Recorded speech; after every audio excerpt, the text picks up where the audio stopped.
This episode contains frank, unfiltered discussion about the N word.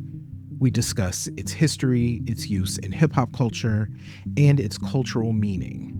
As two black men exploring this word critically and with full context, listener discretion is advised.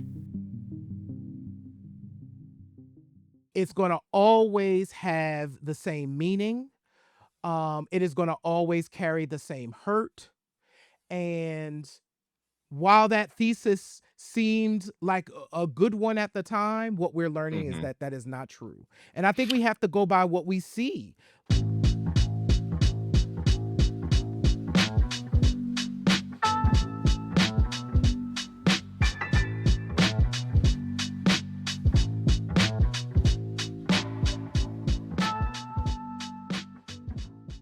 Greetings and welcome to another episode of Q Points Podcast. I am DJ Sir Daniel.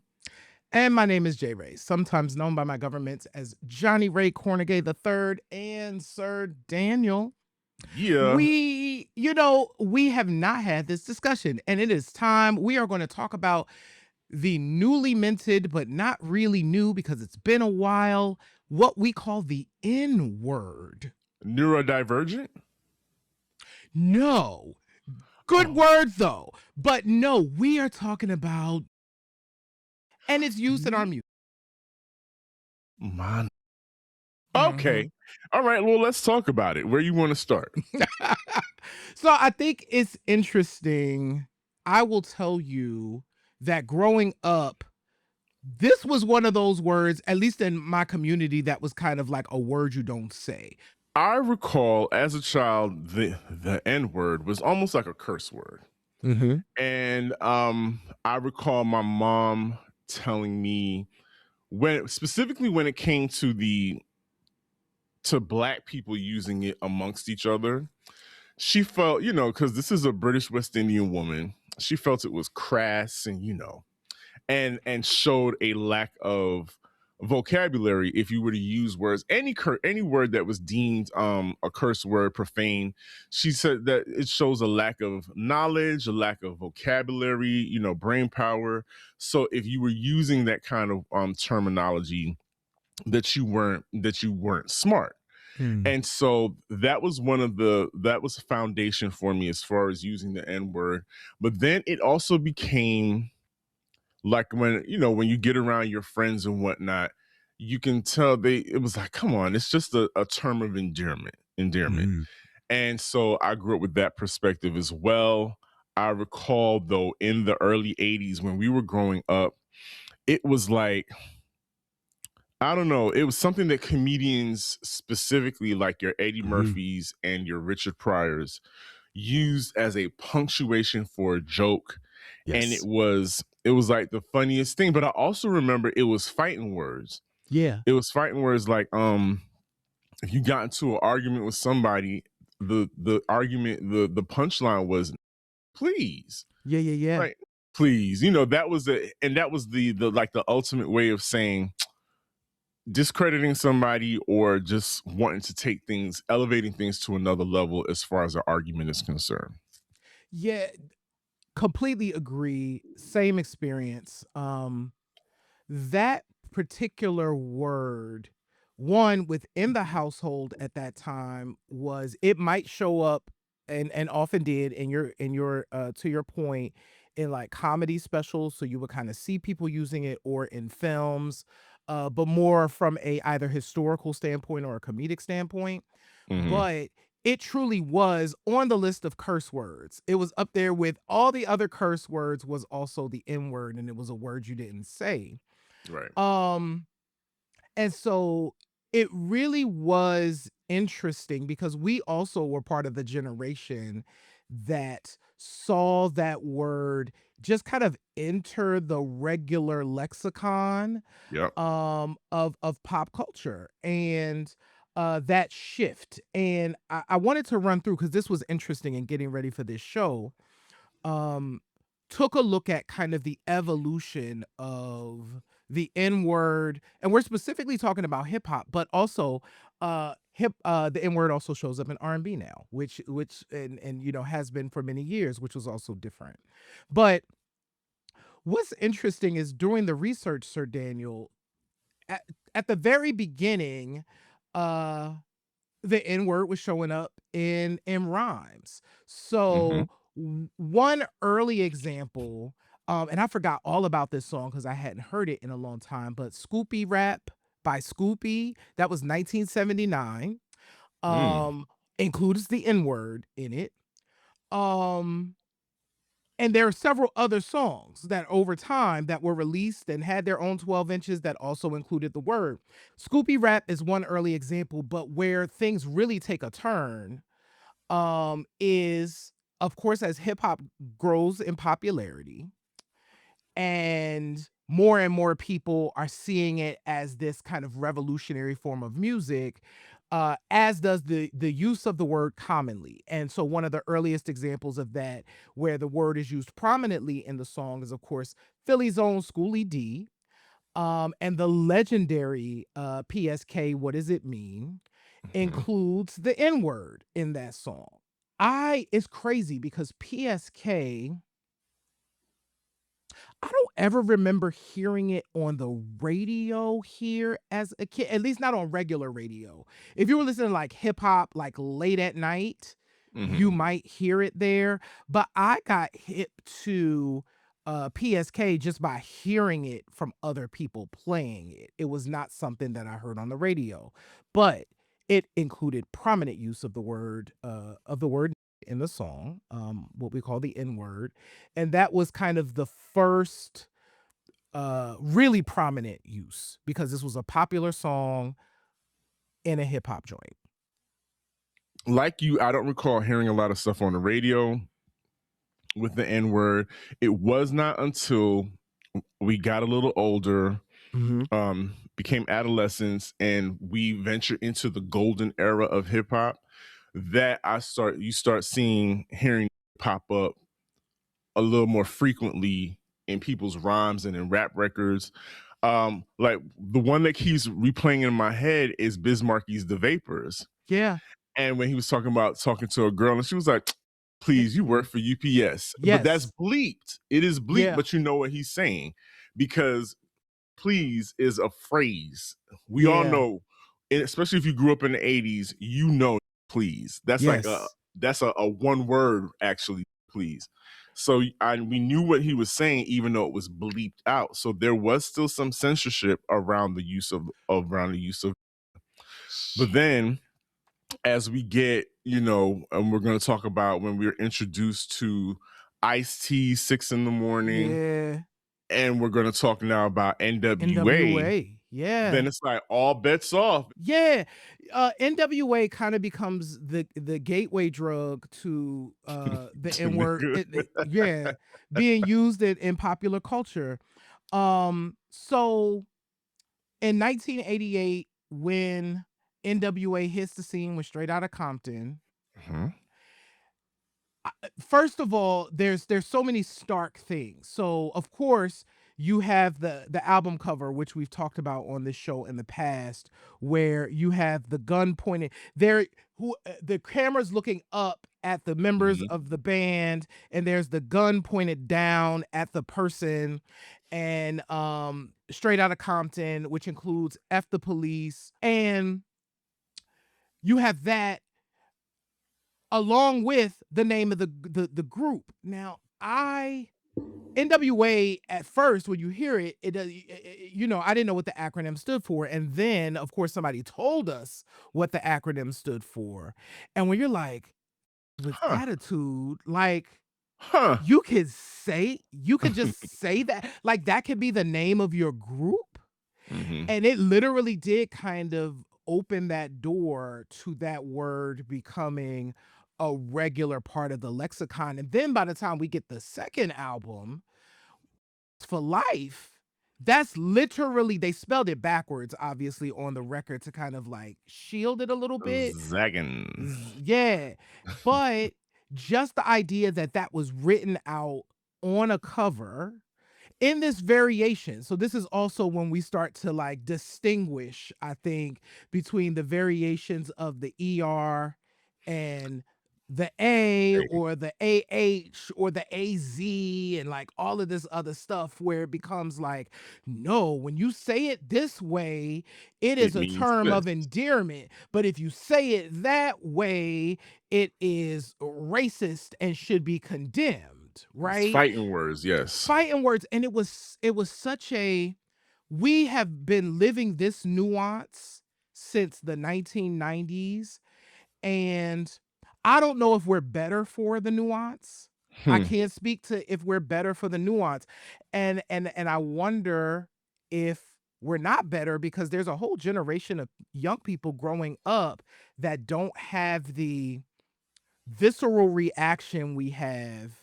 We grew up knowing that if certain people said it in a certain way, because we black folks, if you say this word in a certain way and you're this person, you don't mean it the way that it's coming out. But if Yeah. somebody else says it, they mean it that way, right? We get that nuance, but we have a whole generation now that doesn't get it. So I don't know if we're better off for it, but NWA opened the door to the word being used everywhere. I have had a love-hate relationship with the term, Mhm. and um and I could freely admit that it comes from what people call respectability Mhm. politics. The respectability, you grew up with respectability politics. You grew up a certain way, and you don't say those things, especially in front of white people. Mhm. And again, like I told you, my mother thought it was a sign of a weak mind or a low Mhm. functioning brain. And so I've always grown up with this love hate relationship with it, because I know when another black person used it against me, I didn't feel any kind of way. I did feel a kind of way when they used it in front of mixed company.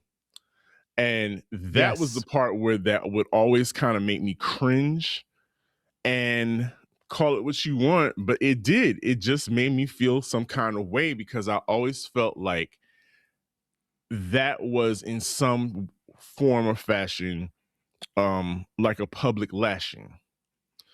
And it felt like a public lashing from another black person in front of white people, and especially if Right. they were trying to put on, and they were trying to, it became like they were putting on a show in front of people, and they were entertaining, and at my expense.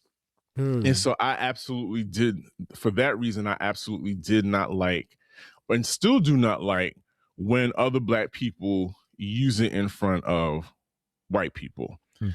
And so here we are in this, which brings up another conversation about the reason, because there is a part of what you're saying, J. Ray, is there's a new generation, and I think of young people that feel, especially white people, that feel it's okay because we're 50 years, quote unquote, 50 years deep into hip hop.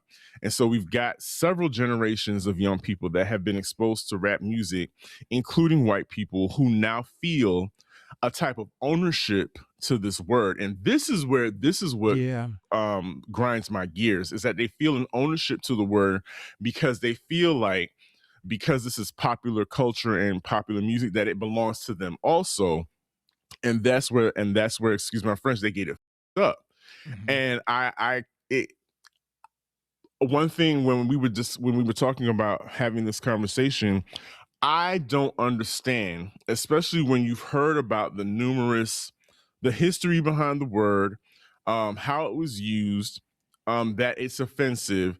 Why the insistence and the need, the bloodlust, even to use the word?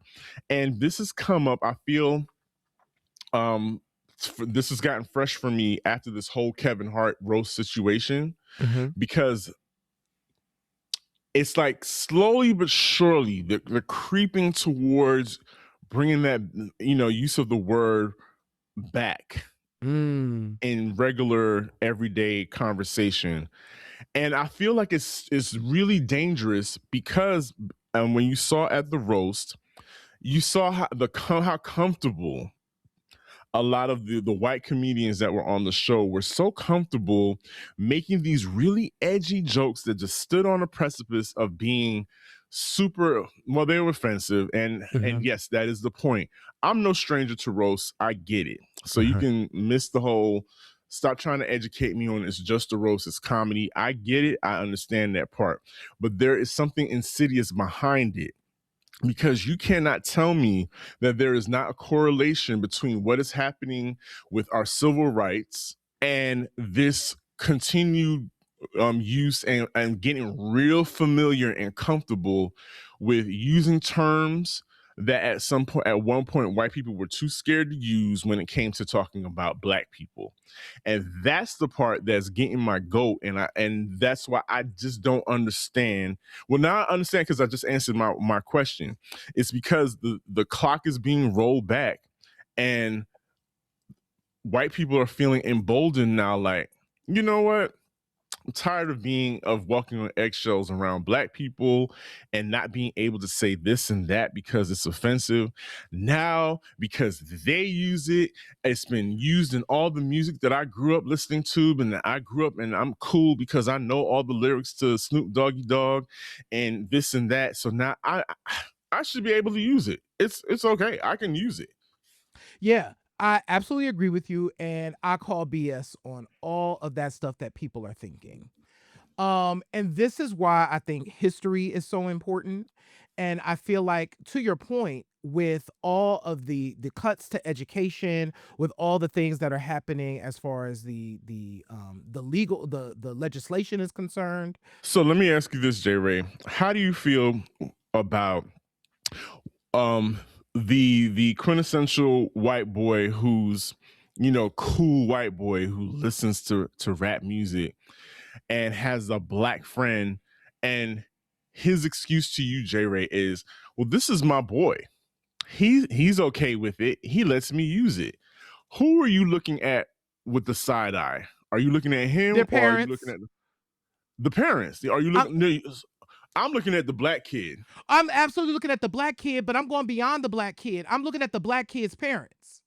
Like, Okay, gotcha. literally, I literally am going to the source. So, yes, I'm looking at that little black kid and being like, "Oh, this you? Like, you letting him do this?" And then I'm looking at the parents and being like, "So how are you raising a kid that allows a white person to say this word just like it ain't nothing?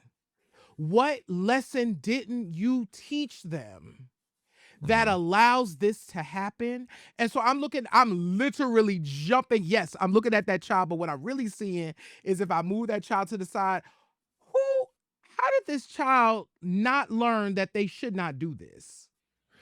And then it also, so then here's where the conversation goes. A lot of people like to use the argument, well, when you use a word and you repurpose it, it takes away the power, the negative power that that word used to have. And so when we say it, it doesn't have that power. We're taking away, we're reclaiming that power, and we're taking away the negative history of that word.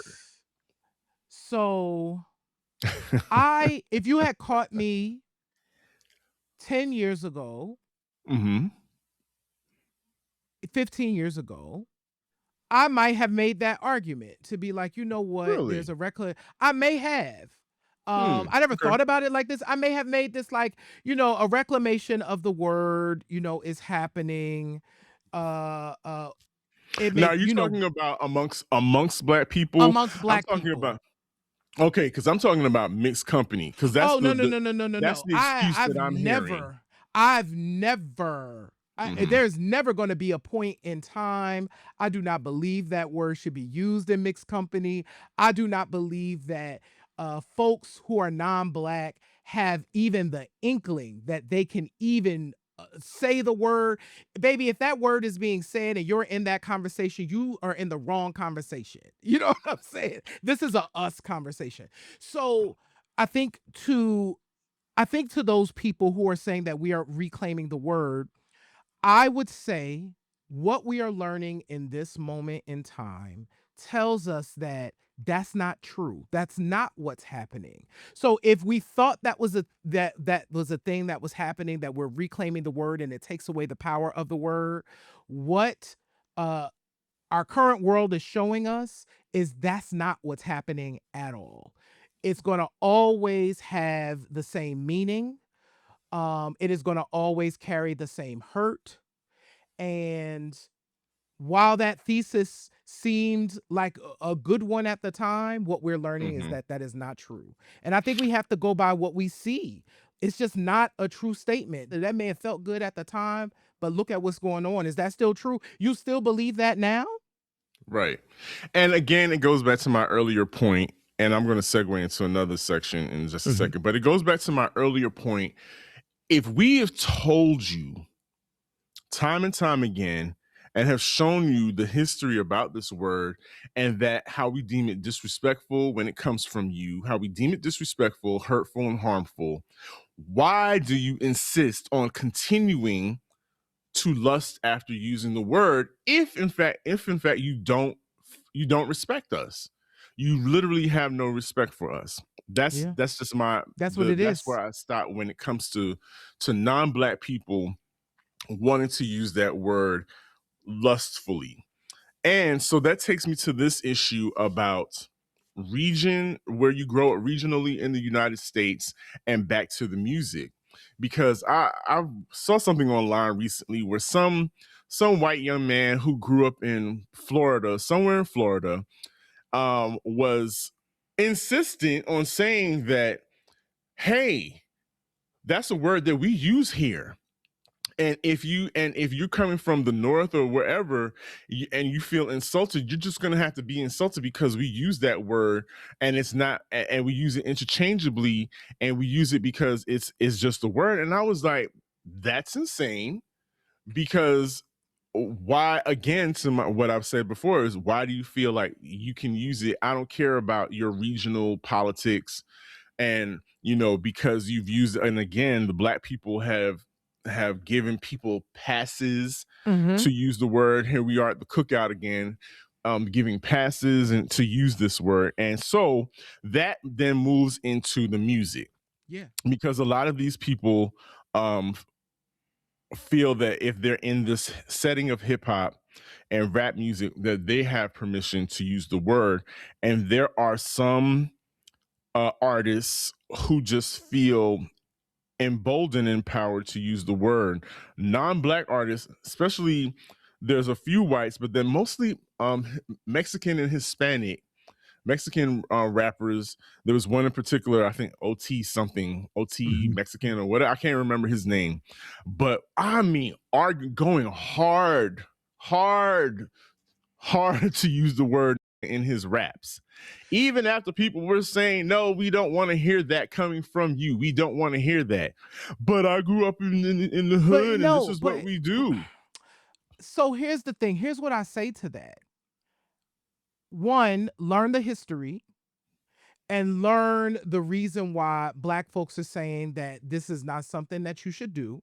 That's Mm-hmm. just respectful. One, that's just respect. You're learning the history, and then you're respecting the wishes of the people that that word impacts. So show respect from that perspective. Two, is if you can't find another word and you are like in your loins, like, I need to use this word, you're a lazy songwriter anyway.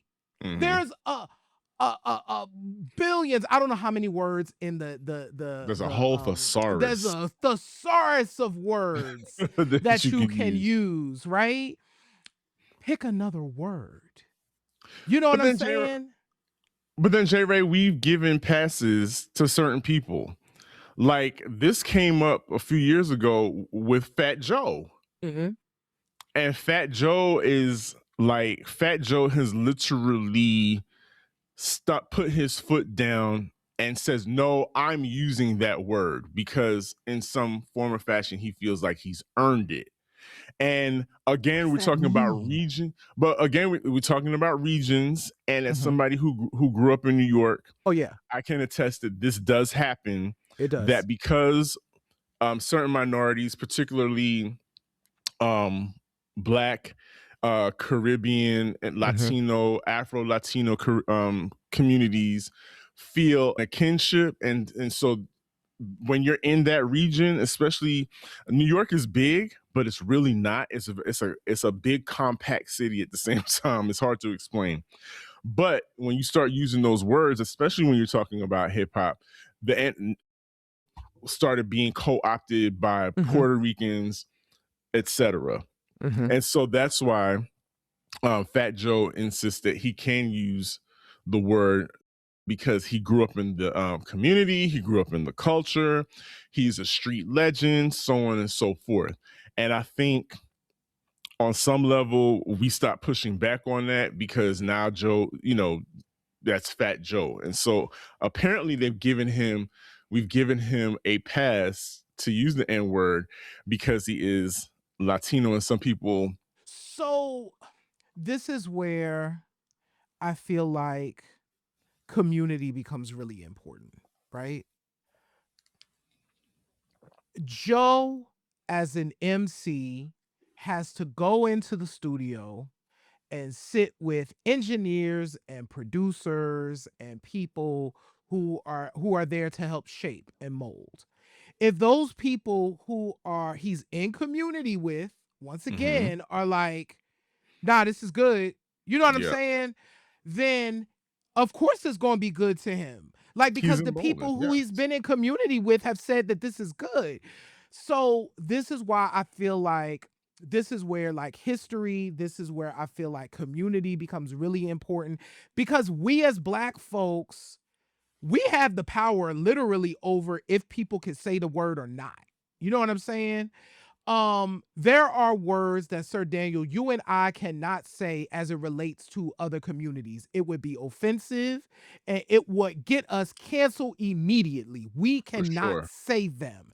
Period. There's not even a question if we can say it or not. So if we know that as black people, if we know that as black folks that there are words that we cannot say or it will be detrimental to our careers and everything, and one is just offensive, if and we get that as black people, why do we let other people do it?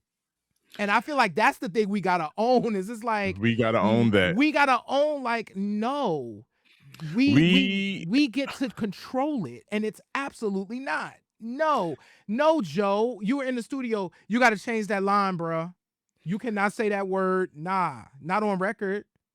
and in his so here's the thing. We are the epitome of cool black people in this Yes. country.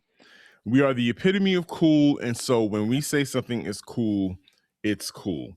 It goes back to my argument about the cookout, the picnics, all of that.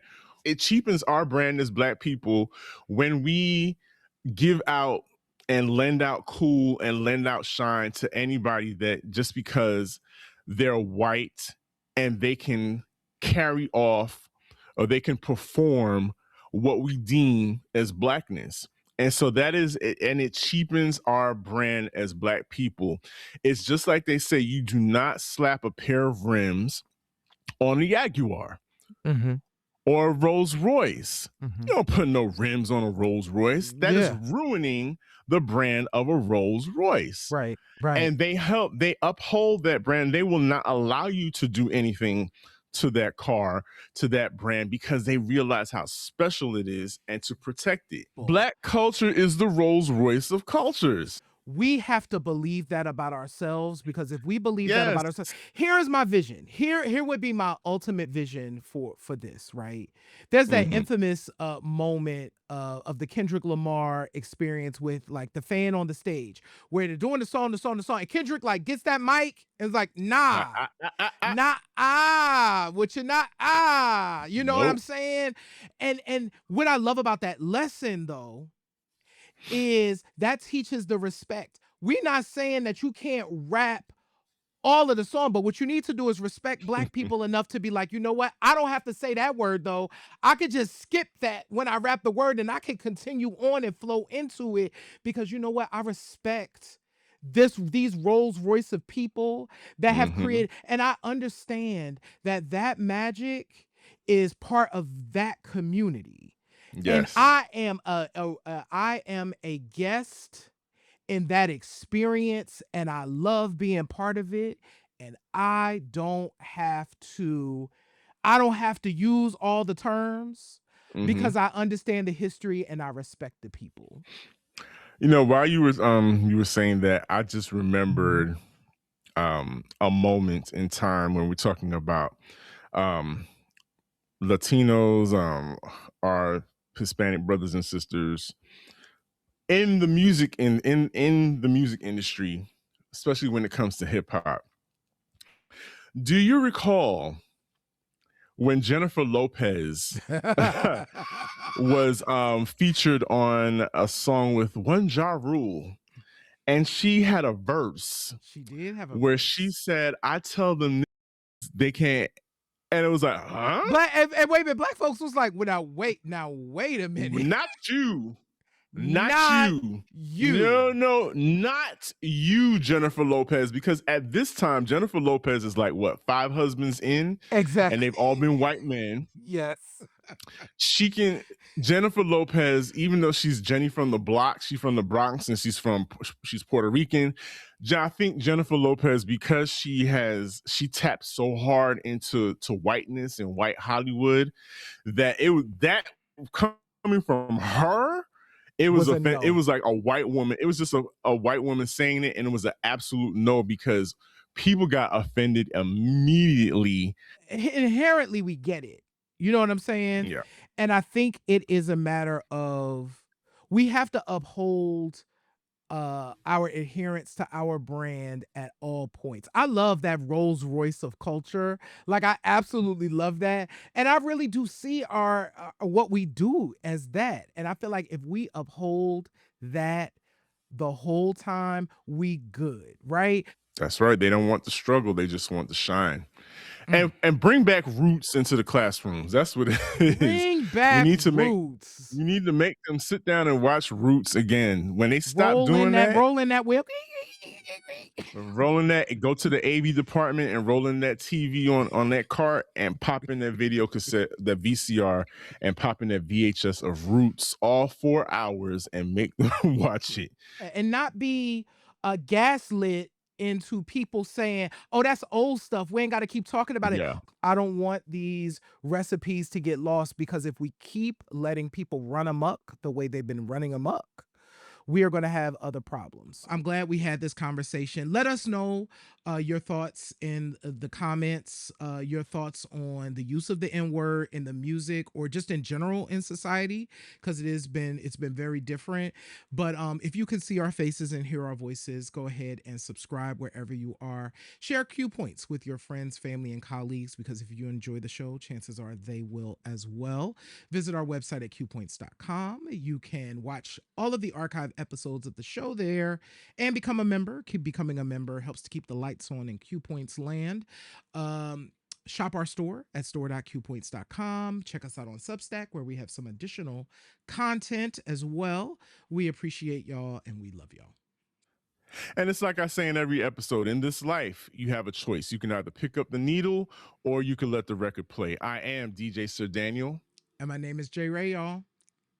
And this is Q Points Podcast, dropping the needle on Black music history. We will see you on the next go around. My count figures. Whoa, whoa, whoa.